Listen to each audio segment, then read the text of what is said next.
আহলে বাইতদেরকে ডাকলেন, হযরতে ফাতিমা, হযরতে আলী, হযরতে হাসান হোসেন রিদওয়ানুল্লাহ তাআলা আলাইহিম আজমাইন।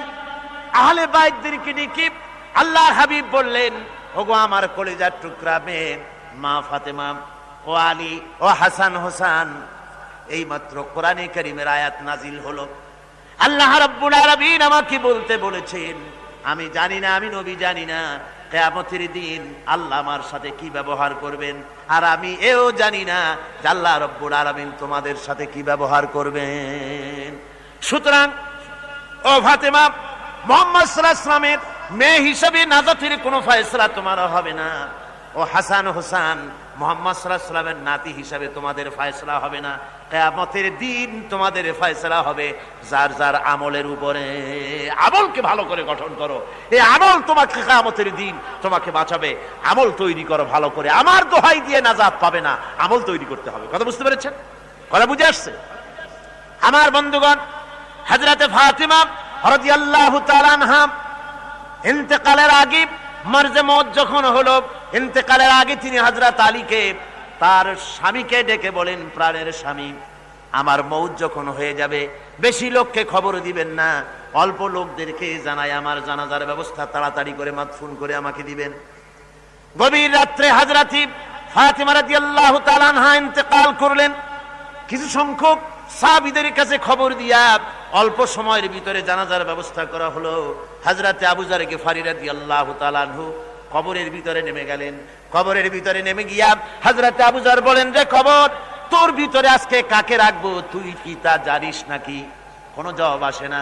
হযরতে আবু যর বলেন, কবর রে, তোর ভিতরে আজকে যাকে রাখবো তিনি হতেছেন হযরত ইমাম হাসান হোসেনের মা, বেহেশতের সমস্ত জওয়ানদের সরদার হবেন যারা, সেই দুইজনের মা তোর ভিতরে রাখবো, খবরদার বেয়াদবি করবি না। কোন জবাব না পেয়ে হযরত আবু যর বলেন, ওগো কবরের মাটি, তোর ভিতরে কাকে রাখবো কি জানিস? আসাদুল্লাহিল গালিব, দুনিয়ার সমস্ত কাফেরদের বিরুদ্ধে আল্লাহ রাব্বুল আলামিন যাকে বাঘ বানিয়ে পাঠালেন, সেই হযরতে আলী, তার স্ত্রী রেখে যাব, খবরদার বেয়াদবি করবি না। কোনো জবাব আসে না। হযরতে আবু যর বলেন, কবরের মাটি, তোর ভিতরে যাকে রাখবো তিনি হলেন খাতুনে জান্নাত, বেহেশতের সমস্ত মহিলাদের সরদারিনী হবেন যে ফাতেমা, তারে রেখে যাব, তোর ভিতরে খবরদার কোনো বেয়াদবি করবি না। আবার হযরতে আবু যর বলেন, কবরের মাটি, তোর ভিতরে কারে রাখবো কি জানিস? তোর ভিতরে আজকে যাকে রেখে যেতেছি তিনি হলেন আখেরি জামানার পয়গম্বর, বিশ্বনবী জনাবে মুহাম্মদ রাসূলুল্লাহ সাল্লাল্লাহু আলাইহি ওয়াসাল্লামের কলিজার টুকরা মা ফাতেমাকে তোর ভিতরে রাখবো, খবরদার কবরের মাটি বেয়াদবি করবি না। কিতাবে এসেছে, হযরতে আবু যরকে ভারী শুনতে পেলেন, আওয়াজ এলো, কে যেন বলতেছে, রে আবু যর, আমি ফাতেমা কি চিনি না, হাসান হোসেনের মা কি চিনি না, আলীর স্ত্রী চিনি না, রাসূলের মেয়ে মা ফাতেমা কি চিনি না। আমল যদি ভালো হয় আমার ভিতরে, আমল ভালো নিয়ে যে আসবে শান্তিতে থাকবে, আর আমল যদি খারাপ হয় আমার ভিতরে, তার অবস্থা চূড়ান্ত হয়ে যাবে। আমার ভাইরা, আমার বন্ধুগণ, আমলের উপরে ভিত্তি করে কিয়ামতের দিন নাজাত হবে। আমল যদি খারাপ হয়ে যায় কিয়ামতের দিন কেউ তাকে বাঁচাতে পারবে না। এই জন্য কিয়ামতের ময়দানে, হাসরের দিনে আল্লাহর হাবিব জনাবে মুহাম্মদ রাসূলুল্লাহ সাল্লাল্লাহু আলাইহি ওয়াসাল্লাম সিজদায় পড়ে কাঁদতে থাকবেন। আল্লাহ রাব্বুল আলামিন বলেন, হাবিব রে, আপনি কাঁদেন কেন? আজকে তো আপনার কাঁদার দিন না, আমি আপনাকে মাকামে মাহমুদ দান করেছি, আমি আপনাকে কাউসার দান করেছি, আপনার আজকে সম্মানের দিন, মর্যাদার দিন, কাঁদেন কেন? আল্লাহর হাবিব বলবেন, রব্বুল আলামিন, মাকামে মাহমুদ পেয়েছি, কাউসার পেয়েছি, কান্দি এই জন্য আমি দেখতে পাচ্ছি আবার সামনে দিয়া ফেরেশতারা আমার উম্মতগুলি জাহান্নামের দিকে নিয়ে যায়। আল্লাহ রাব্বুল আলামিন বলবেন, ওগো আমার হাবিব, আমি আপনাকে ক্ষমতা দিলাম, আপনার জান্নাতি উম্মতগুলি আপনি বেছে নেন। আল্লাহর হাবিব তার জান্নাতের উম্মতগুলি বাঁচতে থাকবেন। হযরত আয়েশা বলেন, ইয়া রাসূলুল্লাহ, কিয়ামতের ময়দানে লক্ষ কোটি কোটি মানুষের ভিতরে আপনার জান্নাতি উম্মত আপনি চিনবেন কি করে? হুজুর বলেন, আয়েশা, কোন একটি ঘোড়ার কপাল যদি থাকে সাদা, এই সাদা কপালওয়ালা ঘোড়াটা যদি অসংখ্য ঘোড়ার ভিতরে যদি হারিয়ে যায়, তাহলে সাদা কপালওয়ালা ঘোড়ার মালিক তার ঘোড়াকে পাবে কিনা বলো? হযরত আয়েশা বলেন, হুজুর অনায়াসে পাবে।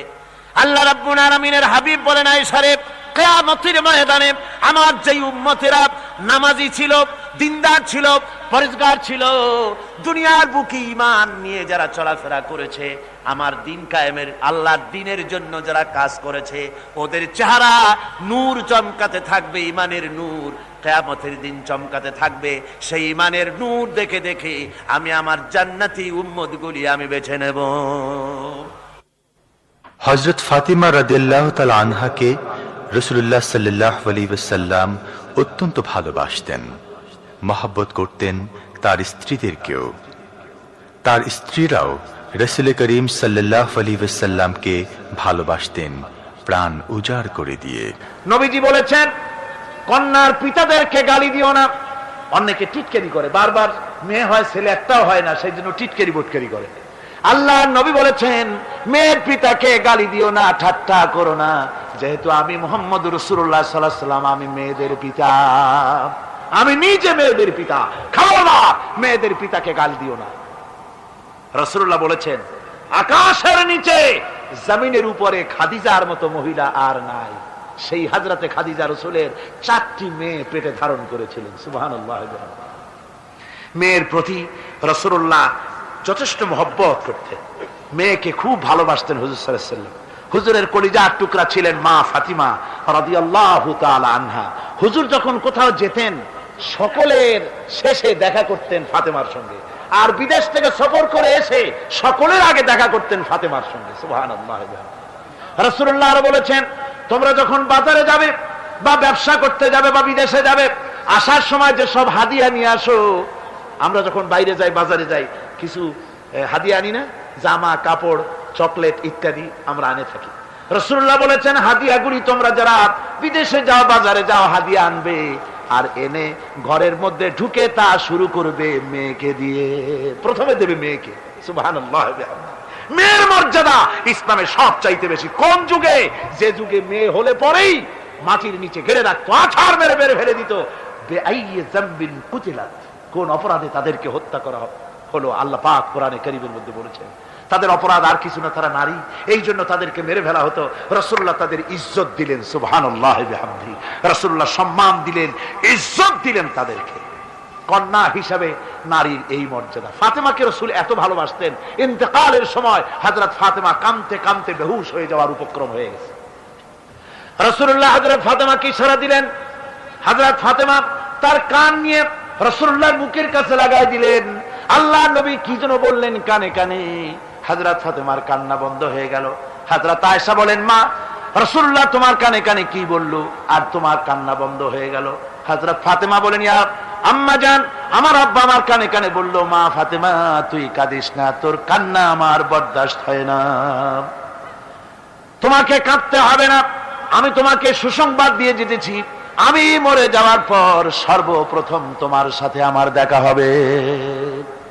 রাসূলুল্লাহর এই ভবিষ্যৎবাণী হযরত ফাতেমা বুঝতে পেরেছেন যে হুজুরের ইন্তেকালের পরে আমার বেশি দেরি হবে না, আমিও তাড়াতাড়ি হুজুরের সাথে শামিল হতে পারবো। হুজুরের ইন্তেকালের 6 মাস পরেই হযরত ফাতেমা রাদিয়াল্লাহু তাআলা আনহা ইন্তেকাল করেছিলেন।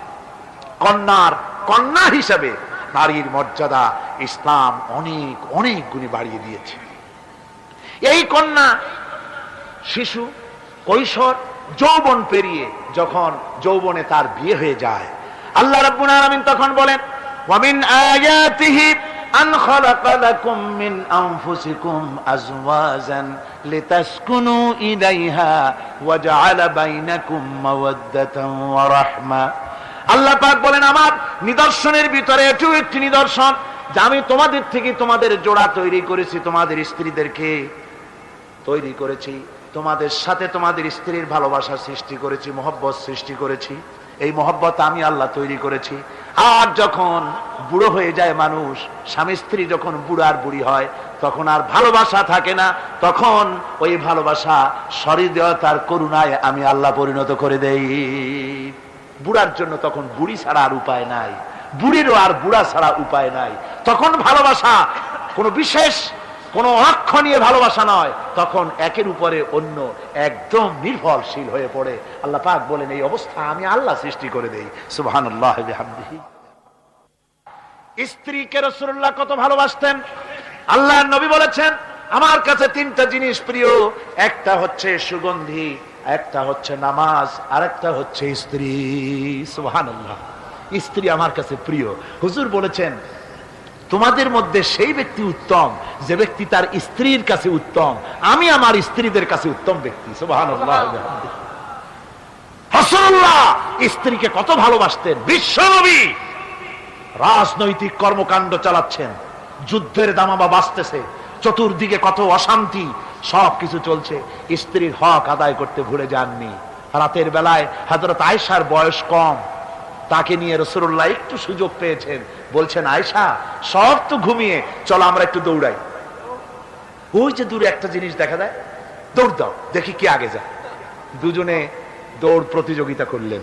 দৌড় প্রতিযোগিতায় হযরত আয়েশা ফার্স্ট হলেন, হুজুর পিছনে পড়ে গেলেন। হযরত আয়েশা খুব আনন্দ করলেন যে আপনি কিন্তু আমার সাথে দৌড়ে পারলেন না। পরবর্তী কিছু কাল যাওয়ার পর হযরত আয়েশা বলেন হুজুর আজকে আবার বললেন যে চলো আয়েশা একটু দৌড়াই।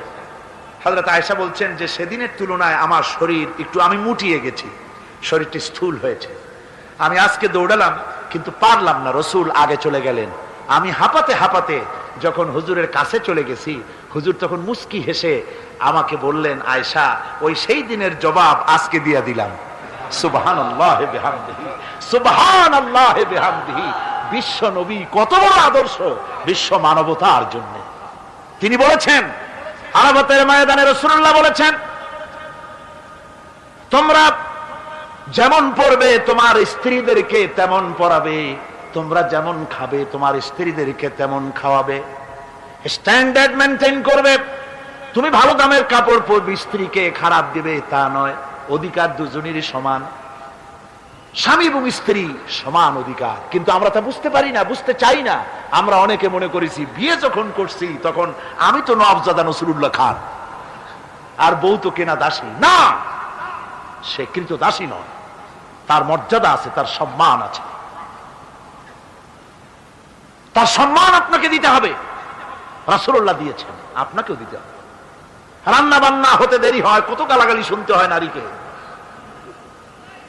আল্লাহর নবীর স্ত্রী হযরত আয়েশা বলেছেন আল্লাহর নবী কাজ করে, মানুষের সঙ্গে কথা বলে, রাষ্ট্রীয় দায়িত্ব পালন করে ঘরের ভিতরে সে যখন দেখেছেন রান্না হতে দেরি আছে, রাসূলুল্লাহ বিরক্ত হন নাই, ভুরু কুঞ্চিত করেন নাই, চোখ মোটা করেন নাই, আমাকে কোনো কথা শোনার নাই, বরং আমার কাছে বসে রান্নায় আমাকে সহযোগিতা করেছেন। সুবহানাল্লাহ বিহামদিহি। এই হলো আল্লাহর রাসূল, এই হলো বিশ্ব নবী। স্ত্রীর সঙ্গে কি মহব্বত! সুবহানাল্লাহ বিহামদিহি। হুজুর মহব্বত করতেন স্ত্রীদেরকে। রাসূলুল্লাহর ঘরে দৌলত ছিল না, কিন্তু মহব্বত দিয়ে ভরা ছিল ঘরটা।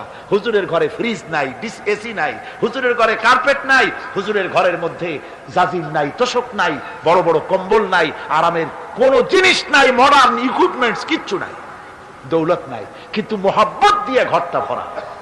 হযরত আয়েশা বলেছেন আমি পানি পান করে, যখন আমি পানি পান করে গ্লাস রেখে দিতাম, আল্লাহর নবী তখন গ্লাসের সেই জায়গায় ঠোঁট লাগাতেন যেখানে আমি ঠোঁট লাগাইয়া পানি পান করেছি। আমি গোশত চিবোতাম, রাসূলুল্লাহ আমার হাত থেকে গোশত টুকরা নিয়া সেই জায়গায় চিবোতেন যেখানে আমি চিবুয়েছি। সুবহানাল্লাহ বিহামদিহি। আমার ভাইরা, রাসূল তার স্ত্রীদেরকে মহব্বত করতেন, স্ত্রীরাও রাসূলকে মহব্বত করতেন দারুণ ভাবে। একবার হযরত আয়েশা সিদ্দিকা রাদিয়াল্লাহু তাআলা আনহা হুজুরকে গোসল করাতে ছিলেন, মাথার উপরে পানি ঢালতেছেন, হুজুর একটা চৌকির উপরে বা একটা তক্তার উপরে বসে আছেন। গোসলের পানির ভিতরে রাসূলুল্লাহ দেখতে পেলেন রক্তের মতো কি যেন প্রবাহিত হয়ে যাচ্ছে।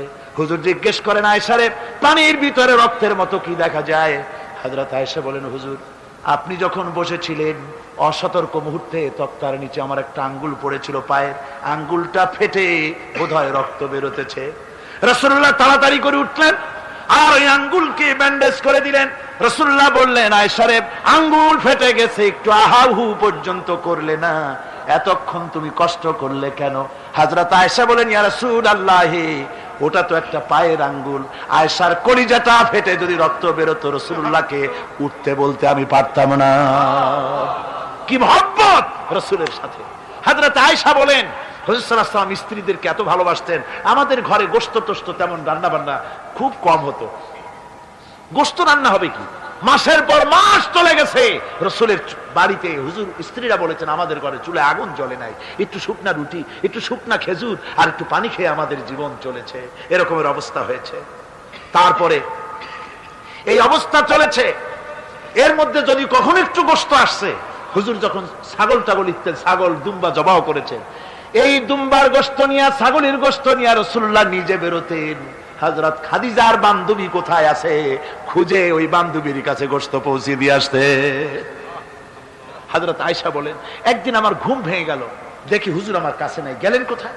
খুঁজতে খুঁজতে যায় দেখি মসজিদে নববীর ভিতরে হুজুর হাত তুলে বসে আছেন, মোনাজাত করতেছেন। আমি পেছনে গিয়ে হাত তুললাম, আমি শুনতে পাচ্ছি নবীজি দোয়া করছেন, রব্বুল আলামিন কিয়ামতের ময়দানে যেদিন সন্তান তার পিতাকে ভুলে যাবে, মা তার সন্তানকে হারায় ফেলবে, ওই কঠিন হাসরের ময়দানে আমি যেন আমার খাদিজাকে হারাইয়া না যাই।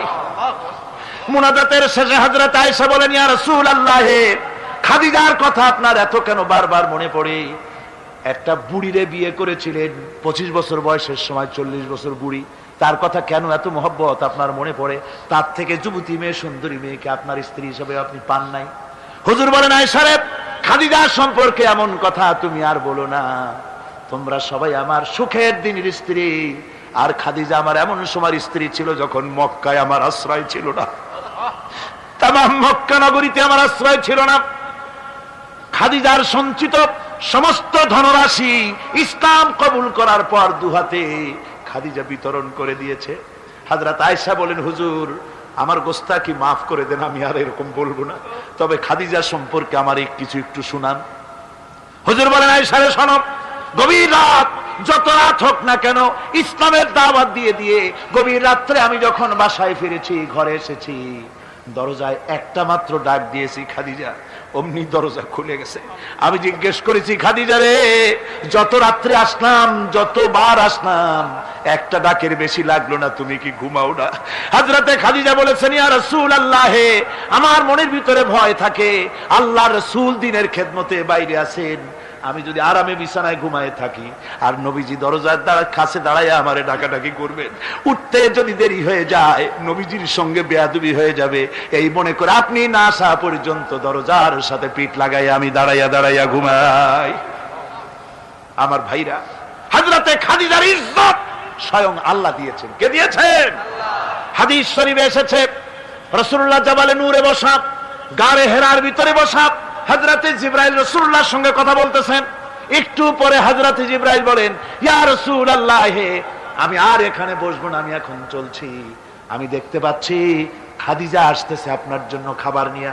খাদিজা যখন আপনার কাছে পৌঁছে যাবে, আপনি খাদিজাকে শুনাই দিবেন, আল্লাহ রাব্বুল আলামিন খাদিজাকে সালাম জানাইছে। সুবহানাল্লাহ।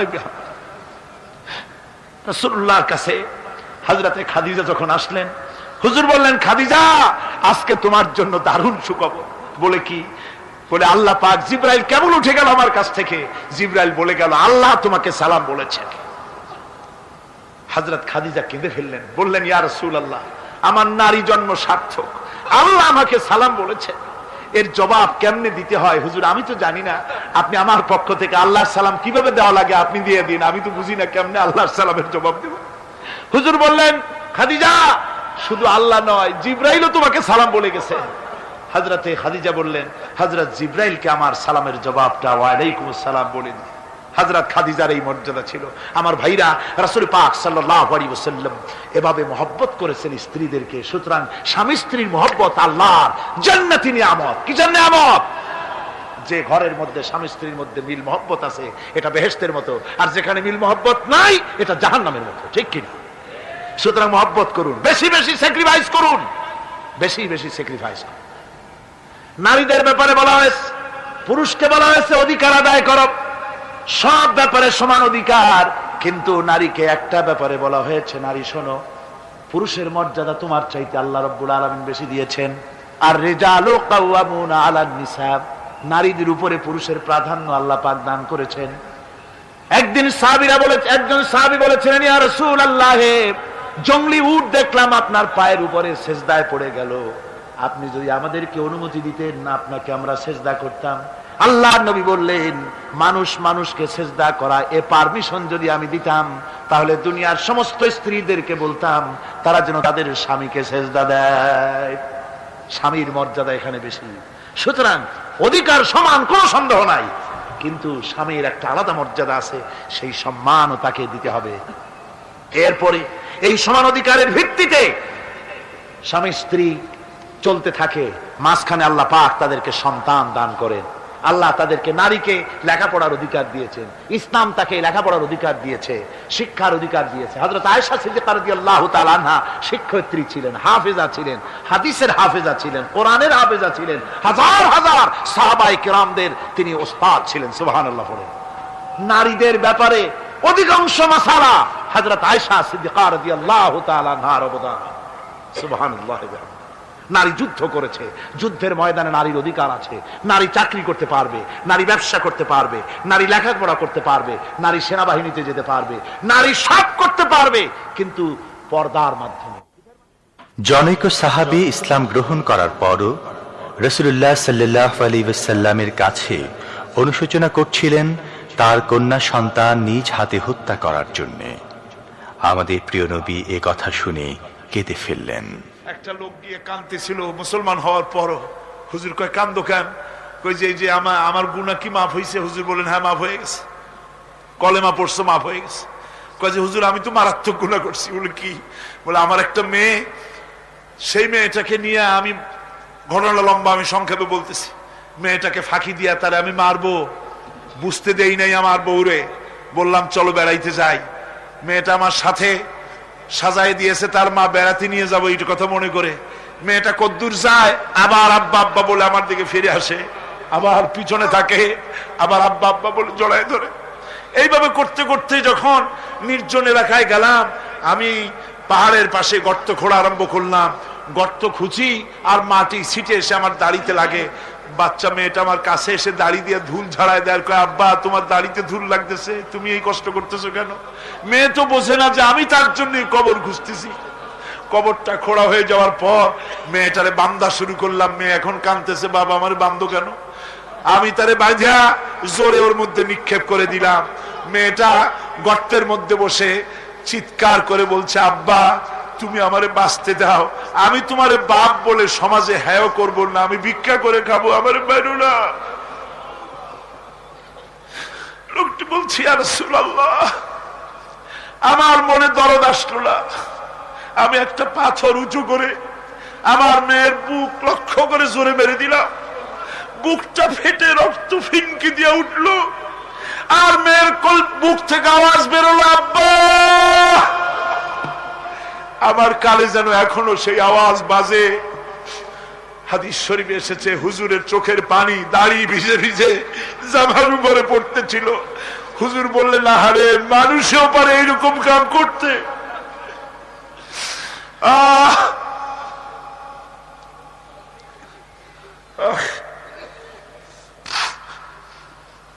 পৃথিবীতে নারীর যখন কোনো সম্মান ছিল না, মর্যাদা ছিল না, সেই সময় আমার রাসূল, আমার বিশ্বনবী নারীদেরকে সম্মানের হাত ধরে গর্তের ভিতর থেকে উঠাইয়া রানীর সিংহাসনে বসায় দিলেন।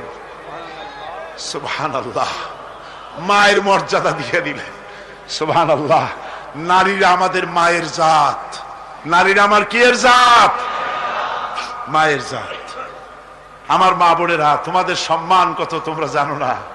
আমরা পুরুষ, আমাদের পায়ের তলে জুতা, আর তোমরা আমাদের মায়ের জাত। তোমরা নারী, তোমাদের পায়ের তলে আল্লাহর জান্নাত, আল্লাহর ব্যস্ততা তোমাদের পায়ের তলে।